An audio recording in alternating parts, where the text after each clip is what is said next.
Good morning, sir. Our project title is Decentralized Auction. So let's look why we chose this topic.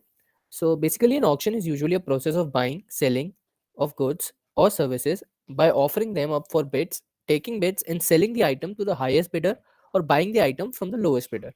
An online auction is an auction which is held over the internet, but it faces few issues like high cost of third party auction center, risk of corruption, transaction data security risk, lack of transparency, centralization of process, low trust from bidders, etc.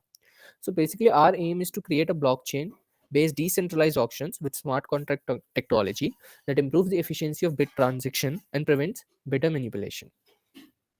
So for our project, we have referred to a few papers. So our first paper was research on blockchain based e-bidding systems. Dan Wang et al. Proposed a decentralized electronic bidding system using blockchain and smart contract. It uses IDMX smart contracts and zero knowledge base based on graph isomorphism to meet the requirements of anonymity of participants, immutability of the data, and confidentiality. But the result was that the auction was time consuming if the number of bidders were large and required more computational resources. So the second paper that we referred was a blockchain based sealed bid e-auction scheme with smart contract and zero knowledge proof. So the author has proposed a sealed bid e-auction scheme with smart contract technology, zero knowledge proof protocols, and Pedersen commitment algorithm. So the auction had six phases starting with the register phase with the user registering in the sealed auction system, and then the publish phase where the owner publishes the good information, following by the bid phase where registered bidders were permitted to bid. And the fourth phase was the open phase where all the bid prices were checked and sorted, followed by the verified and the finish phase. So the last paper that we referred was the implementing decentralized auctions using blockchain smart contracts. So the authors proposed an Ethereum blockchain based solution which captures the interaction between auctioneers and bidders using an Ethereum smart contract, decentralized storage system, and trusted oracles to ensure data integrity. See, the author provided a summary of various types of auction that are shown below: participants based, rules based, bidding, ranking based, and the further categories like in participation based, participants based, single sided auction, double sided auction, and in rule based, open auction, sealed bid auction, etc. So now look at the tech stack that we have used in our project. So the first one is React. So React is the JavaScript library for making interactive web-based front end. We learned basic React for developing GUI of our project. The second is Truffle. So Truffle is the backend framework for deploying and testing our smart contracts on blockchain. The third one is GitHub. So Git and GitHub. So Git is a popularly used version control system. We are using GitHub for managing a remote repository for easy collaboration. We have made our code reviews mandatory in our repository to ensure code safety and to ensure that every member is updated about the code progress. The fourth one is IPFS. So IPFS stands for Interplanetary File System. It is a decentralized storage system, and we had used it for storing details related to users about things being traded in the auction and etc. The fifth one is Solidity. So this is the programming language that we have used for making Ethereum contracts. So we had learned about the syntax, data types, access modifiers, averting errors, and transferring payments. Then next one is MetaMask. So MetaMask is used to manage user wallets and provide login facilities. So and the next one is Ganache. So Ganache is a GUI based application for hosting blockchain. We had used local blockchain hosted using Ganache for running our smart contract. And the next one is sorry. The next one is Remix. So Remix is basically an IDE for writing smart contracts and running them. Although our final project is running on Truffle, we use this tool to quickly run our smart contracts. We had used this tool to quickly run our smart contracts without the need of keeping the front end up. The next one is Web3. So Web3 is a JavaScript library that allow us to call functions defined in our smart contract from the React app. Basically, it acts as a bridge between our front end and back end. So now I'll explain how forward auctions work on our platform. So forward auctions are a conventional type of auctions wherein we have a seller and we have multiple buyers. So buyers will compete within themselves by the process of bidding, and whichever buyer bids the highest will get to buy the item. So herein I've denoted these three buyers, buyer one, buyer two, buyer three, and here are their account balances. Let's say 1000 way, 800 way, and 1200 way. So here is how a seller will start the auction. He'll have to create an auction contract, uh, which can be done with this form. This is a simple form wherein first uh, he'll select that he'll have to sell the item, that is the sell option. Then there are these multiple fields. So first field is our period. So bidding period denotes the time in seconds in which the bidders can bid. Okay. Then is seller address. So this is the uh, Ethereum account address of the seller. It gets autofilled whenever the user will open this platform. Third is minimum bid. So minimum bid is a threshold for bidding. So for example, here we have a minimum bid of 10. It means that all the bids will have to be above 10. Okay. Next is minimum increment. So a minimum increment will denote what percentage of increment you have to have. Like it is a threshold of increment. For instance, here we have a minimum increment of 1. It means whatever is your current bid, your new bid has to be at least 1% more than that. Okay. Then we have allow withdraw option. So it is a binary option of true or false. So whenever we allow withdraw, it means that we are allowing bidders to withdraw even before the auction end. However, the highest bidder cannot withdraw for obvious reasons. So other bidders are allowed to withdraw even before the auction end. Okay. Then we can upload a description file. So a seller will provide some description of the product which he's selling. So for that, you can upload this description file from here and then create auction. Okay. So when the auction is created, it will be deployed in the blockchain, and here uh, he'll get the contract address of the deployed contract. So with this address, the contract can be easily accessed. So anyone who wants to who want to participate in this auction can access the auction using this contract. Okay. So here is how it works. So let us say this is our smart contract. Our smart contract will denote, it will store who is the highest bidder and what is the current highest bid. And it will also store pending returns. We'll explain the role of this pending returns later. So let us say seller starts the auction with the base price of 100 Wei, and these are the account balances as we explained before. So move next slide. Here is here is how the user will bid. So whenever the user will open the bidding window, here is what is will be displayed. So if the user is participating for the first time in this auction, he'll get the option to bid. Okay. So here we display the current highest bid and the description document which seller uploaded. And here's the bid value and the option to bid. Okay. Now, once the user has bid it, the now the options changes. So now he'll have the option of incrementing the bid or to withdraw the bid. Remember that a user cannot withdraw if he's the highest bidder at current point of time. So otherwise he can withdraw if the seller has allowed the withdraw option. And yeah, here's the increment option as we explained before. So here is how it works. So let us say first the buyer one bids for 101 Wei. Note that 101 Wei is more than the base price, which is 100 Wei. So he's allowed to bid. So here it will get recorded as bidder 1 and 101 Wei. Okay. So now buyer 3 bids. Now buyer 3 has to bid more than the buyer 1. So he bids 150 Wei. So it gets recorded here in the smart contract as highest bidder becomes bidder 3 and highest bid is 150 Wei. Now remember that buyer 1 had bid 101 Wei. So it will get recorded in this thing, which is our pending returns. Also note that initially buyer 1 had 1000 Wei. So as soon as he bids 101 Wei, it gets deducted from his account and he has a remaining of 899 Wei. And when buyer 3 bid, that will also get deducted. Earlier he had 1200 Wei and now he has 1050 Wei. Okay. All this deducted amount is transferred to the smart contract. Okay. Now this buyer 3 has bidded. So he has bidded 200 Wei. So he becomes the highest bidder. So that's bidder 2 and highest bid is 200 Wei. And now buyer 3 also comes to pending returns. Okay. Now buyer 1 says, I'll increment my bid. So he says my new bid is 250 Wei. So remember his earlier bid was 101 way. So what is the difference? The difference is 149 way. So he's incrementing by 149. So 149 would be deducted from his balance because 101 has already been deducted. So the new balance becomes 750 way, and we get the highest bidder as bidder one and his highest bid as 250 way. Note that he has been now removed from pending returns, and buyer 3 now comes to, and buyer 2 also comes to pending returns. Okay. Now, let's say buyer 2 decides to withdraw. So we had a pending return of 200 way against buyer 2.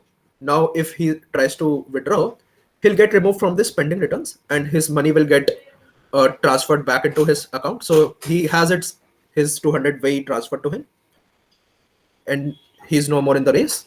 Now it's between buyer 1 and buyer 3. Okay. Now, seller calls auction end. Okay, so auction has ended, and the higher bidder is of course bidder one with 250 way. So this 250 way will now get transferred from smart contract to the seller's account. Okay, and also, uh, what was the pending return? Pending return was for bidder 3, 150 way. So bidder 3 will get his 150 way back. He now has 1200 way. So in all, buyer 1 has uh, transferred 250 way uh, to seller via this contract, and rest all the buyers have their amount. Okay, so this was the forward auction process wherein this buyer 1 emerged as the winner as he bidded the highest, and now the seller will transfer the product to buyer. Okay, now we come to rather unconventional form of auction, which is backward auction. It is also known as reverse auction. So here our scenario has been reversed. So we have a buyer and we have multiple sellers. So buyer wants to buy something and he'll buy from the seller who bids the lowest. So he wants to buy something at lowest price. So he'll buy from the seller who bids at lowest price. So here are few use cases. First of all, first common one is for floating tenders for construction. So if someone wants to have some construction done, so there are multiple contractors and whoever is ready to do it for the lowest price, contract will go to him. And similarly, there are procurement of public resources. So that is also done with this thing. So here is how the buyer will start the auction. So here is the form for deploying the contract. Okay, so first of all, we'll select the buy option. Then we have the bidding period, as also explained in previous forward auction. So this is the time in seconds wherein you can bid. There is also a pre-filtering period, which we'll explain later. Okay, so it is a time. It is basically the time available for participants to upload their description documents. We'll explain what's the role of this.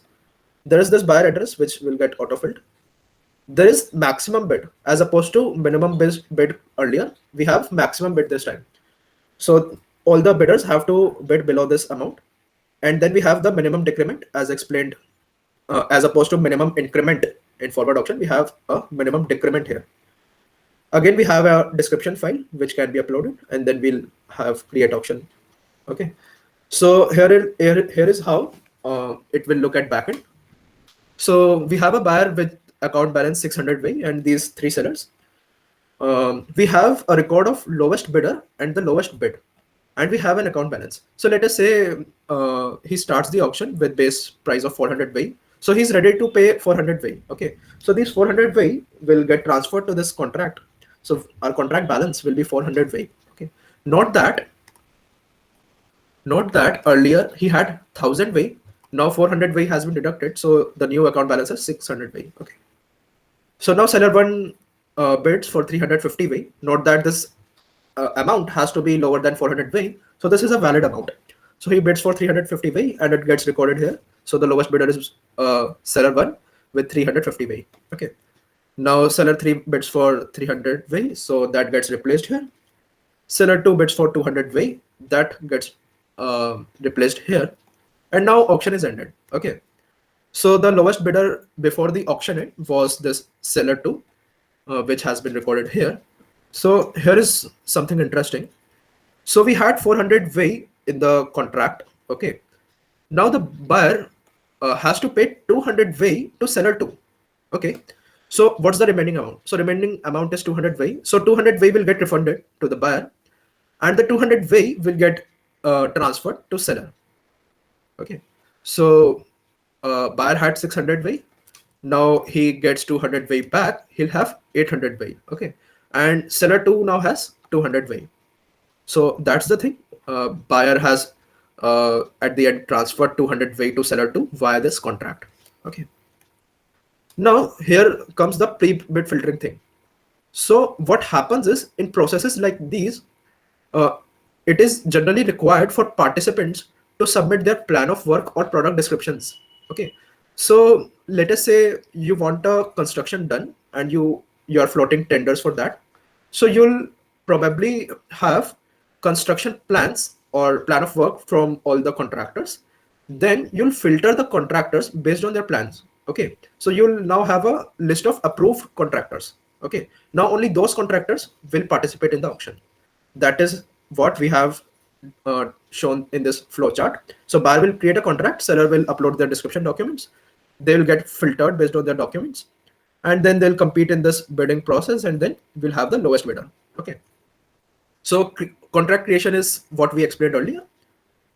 This is the option of uploading the description document. So this is the window wherein they can upload their document. Okay, now this is how the filtering will be done. So this is what will be opened at um, buyer's end. So he can select uh, the sellers which have been approved, and that will be based on this documents. Okay, which are there in the form of links. So he can select them and then start bidding. Okay, bidders will compete in the bidding process. So here is the simple bidding process. You enter the bid value and then you bid. Okay, it also shows the current lowest bid and the product description which buyer uploaded. Okay, this one is for buyer. Okay, so yeah, at the end, the buyer will get to know of the lowest bid, and then he can end the auction and get back his amount. Okay. Now coming to the Blockchain Explorer, since we want to build a non-conventional auctioning platform based on blockchain, it requires us to provide users access to live auctions for bidding and past auctions for viewing auction patterns. There are majorly two ways to provide this access. First is whenever the user loads the web app will iterate through the entire blockchain looking for contract creation transactions related to our platform. Or secondly, we can create a microservice that stores all this information and transfers this data after receiving API request. We chose the later option and named the microservice as Blockchain Explorer. So the background working of the Blockchain Explorer is as follows. In the first step, the web app, in the first step, users start auctioning by deploying a smart contract stored as transaction in the Ganesh blockchain.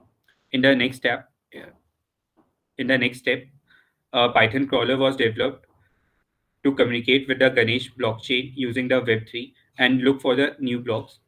Whenever a new block is added, it will iterate over all the transactions and look for contract deployment transactions that have the same deployed bytecode. Once such a transaction is detected, the contract address and the auction end time are stored inside the MongoDB database collections.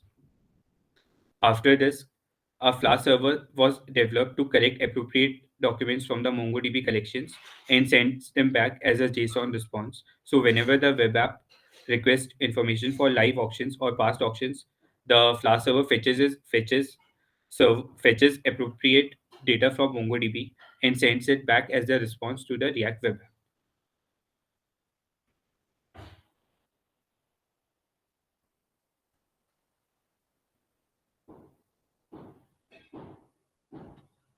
Now coming to the document uploading, auctions often contain legal obligations both from the side of auction owners and the winners. So in our platform, we have incorporated this by making the auction owner upload all the related documents to the auction. In the traditional auctions, such documents would have been stored in a database controlled by a single entity, which becomes a single point of attack for the adversaries. To overcome this, we stored we stored the uploaded documents in decentralized storage, not controlled by a single entity, using Infura IPFS API. The API takes the document as input and sends the file to the Infura network over HTTPS protocol. Network nodes in the Infura network stores the file along with the indexing. For indexing, the cryptographic hash of the file is used. It has two major advantages. Firstly, the index is same across all the nodes in the network, and it is collision resistant because of the cryptographic hash function that is being used for the index purposes. Also, if the file size is greater than 256 kilobytes, then the file is stored as a list of chunks across various nodes connected through via a So we'll list. start with code overview. So our code is basically three major parts which needs to be understood. There are smart contracts, blockchain explorer, and client. Okay, we'll begin with uh, this blockchain explorer. So here it is. It is there in the blockchain explorer folder app.py. So this is a Flask server. It basically receives request from front-end React and then serves the JSON file. Okay, so here this function block scanner, it basically scans the incoming blocks in the blockchain and then uh, uh, extract the information from it. Okay, so these are two major functions. This gets the ongoing auctions, the live ones, and this gets the past auctions ones. Okay, so this is the basic thing to understand here. So this is our backward auction solidity contract. It is in this folder, backend, then contracts, then these things. So these are our public, these are our variables. Okay, so here is the constructor. Okay, there are functions for each thing we had in the project. So we have upload description and pre-bid filtering, bidding. Okay, this is bidding. This is the bid function. This is the auction end function. This was our backward auction. This is a forward auction. Similarly, we have the variables in here. We have our constructor. We have bid. You see, there are all the checks in the bid of regarding time and value and thresholds. This is increment bid thing. There's withdraw bid, auction end, and so on so forth. This is our solidarity contract. So these are clients. Okay, these basically use Web3 functions. So these are Web3 functions to interact with Solidity. Okay, so these are Web3 functions. Okay, so in Web3 there are basically two types of APIs. There is a call API and there's a send API. So, as you'll see, this is the call API and this one is a send API. So we use call API wherein we just need to get information from the blockchain. Whereas if we need to modify the blockchain, we'll have the send API. Okay, so that's the basic thing to understand in the code that does our this thing. Then this is our basic outlet. Okay, we have view function.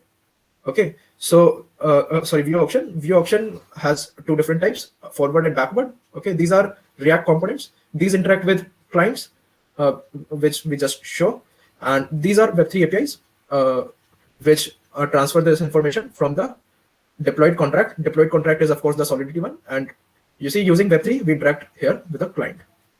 That's all regarding the code review. So we'll start with live demo of the project. We have these two types of auction, forward auction and backward auction. We'll show an example of each. Here is our application. We'll first connect to the wallet. We are connected to MetaMask account number 15. We'll start the auction.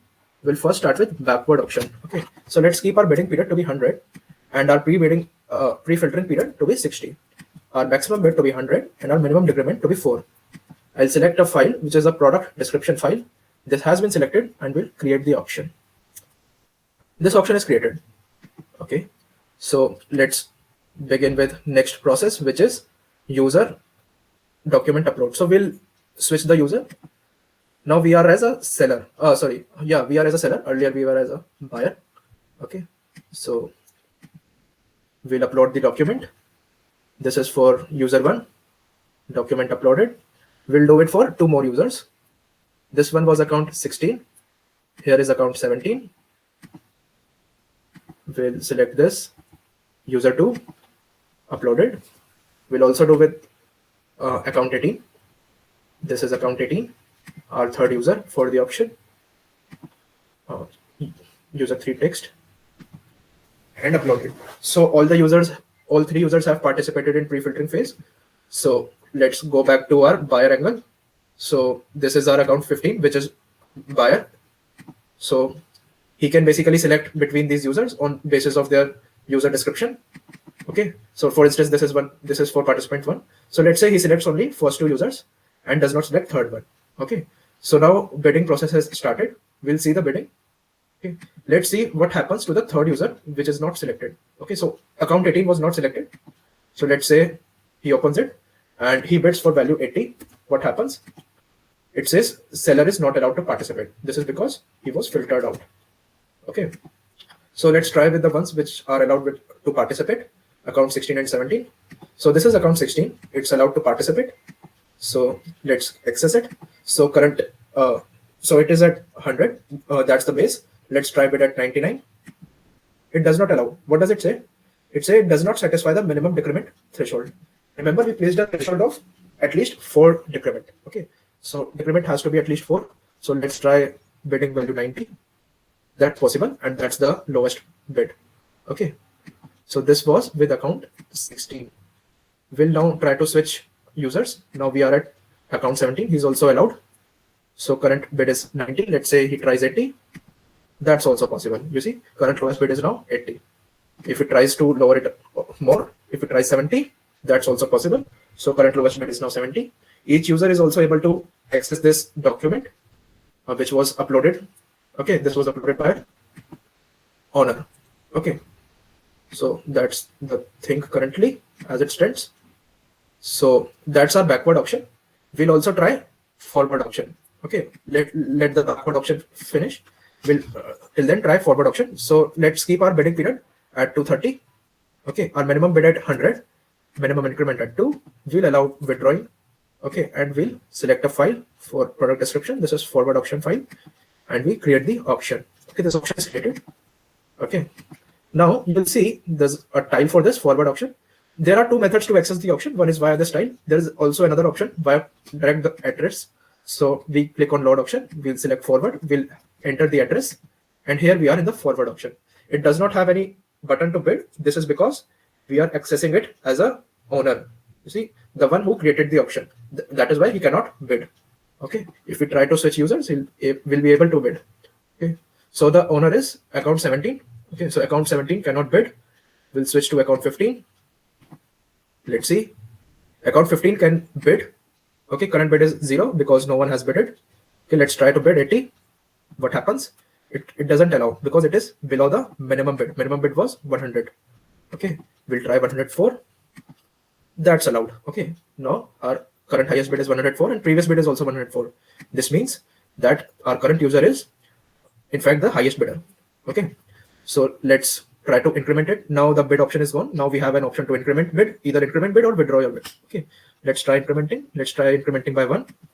That is not allowed because remember we had a threshold of 2. Okay, so increment can be at least that.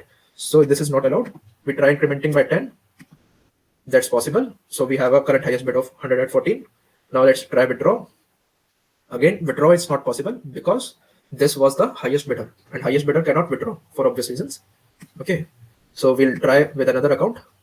This one was account number 15. We'll now try with account 16. Okay, so this is account 16.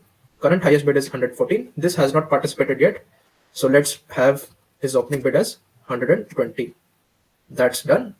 That's bidded. And this one is the highest bidder. He can also increment. Let's say he increments by 10. Increment bid. That's 130 now. Okay, that's the highest bid also. So this is currently the highest bidder we have. Okay, now what happens to the previous one? This one was account 16. If we go back to account 15, which was not able to withdraw earlier, let's see if he's able to withdraw now. So current highest bid is 130 and his previous bid is 114. This means this is not the highest bidder. Highest bidder is someone else. Okay, his name is not shown here because of privacy reasons. Okay, now he's at 114, should be able to withdraw. And here we go. He has withdrawn and now there's only one bidder. Okay, now he can bid fresh. This one has withdrawn. Now he can bid as a new user. Okay, let's say he bids at 160. That's possible. Now current highest bid is 160. So in this way, people can compete in forward auction. Okay, you'll notice that our backward auction has disappeared from here. That means that bidding time has ended there. It has gone to past auctions. We'll access it from here. Okay, we can now end the auction because we are at account 15 and 15 was the owner of backward auction. It can now end the auction. Auction is ended. If it tries to end again, it will show an error that it has already ended. That was backward auction and forward auction. Now forward auction has also disappeared. That means its bidding period is also over.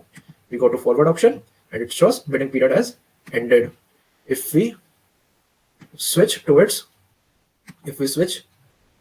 owner's account, we'll have the end auction button, after which everyone will be able to withdraw their money also. So that's done. Now it has ended by the owner. Now people can withdraw there. People can withdraw after time over also, but that's now end auction. After end auction, money get transferred into the owner's account. Okay, so that was the demo. Both the auctions are running successfully. So we come back to the presentation. Okay, we also use this Ganache system. Ganache system allows us to look at contracts directly, what's happening behind the scenes. These are our addresses, contract addresses, which balance transaction counts and indices and private keys. Okay, these are our individual transactions which we have had in the past. These are contract calls and these are contract creation transactions. We have details of each transaction hash, created contract from address, and much more if you click on it, and also the gas used. Okay. These are some design decisions which we took. First one was to allow restricting withdraw option, because what can happen is two people can keep on bidding higher and higher even if they don't want to buy a thing and then withdraw later. Okay, that would lead to unnecessary price hike. So we have an option to prevent this. Okay. In forward auction, we have added this increment bid because it is a frequently used thing. Okay, so otherwise, if you don't have an increment bid, you'll have to withdraw your bid and then rebid, and that would lead to gas wastage. Okay, we have a minimum increment threshold that is for the same reason as this one, to prevent unfair bidding. Okay, and the fourth thing, we allow users to withdraw their money after end time, and users know end time prior to bidding. Okay, so there's no case of money stuck. Okay, these are some challenges we faced. First one was solidity. Solidity has some peculiar things. First one, for instance, is you cannot iterate on solidity map. There's this subtle difference between memory and cold data. There's subtle difference between public and external functions. Even if you they'll appear same on the face, but they are different. Solidity compilers are not backward compatible. That brings in different kind of challenges. It's difficult to debug VM exception errors. Okay, that's also a thing. It was difficult to debug gas limit issues in the beginning because we didn't know about the gas thing related to Ethereum. And of course, JavaScript frontend has its own difficulties in the form of asynchronous programming. That is the set of challenges we faced. This is our source code. It can be accessed by anyone on the GitHub. And these are the research papers we referred to. Thank you all for the presentation. That's all from our side.